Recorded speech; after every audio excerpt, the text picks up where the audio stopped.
সমবায় সমিতি নির্বাচন উপলক্ষে মনোনয়নপত্র দাখিলের দিনে তৃণমূল কংগ্রেসের পদযাত্রা করণদিঘিতে। উত্তর দিনাজপুর জেলার করণদিঘি ব্লকের টুঙ্গিদিঘি বালিচর রাবণপুর সমবায় কৃষি উন্নয়ন সমিতি নির্বাচন অনুষ্ঠিত হবে আগামী 16 মার্চ। সোমবার সেই নির্বাচনের প্রতিদ্বন্দ্বিতার জন্য তৃণমূল কংগ্রেসের 6 জন প্রার্থী মনোনয়নপত্র জমা দিলেন।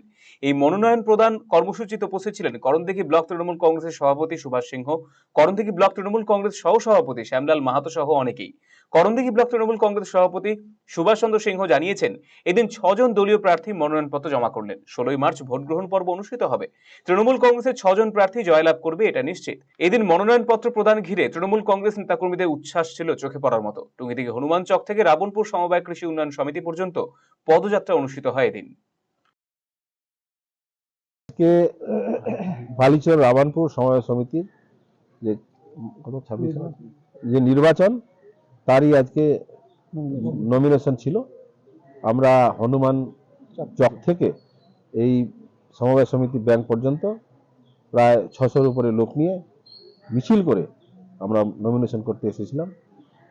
কজন প্রার্থী রয়েছে? 6 জন প্রার্থী ছিল, 3 জন জেনারেল, একজন এসসি আর 2 জন মহিলা।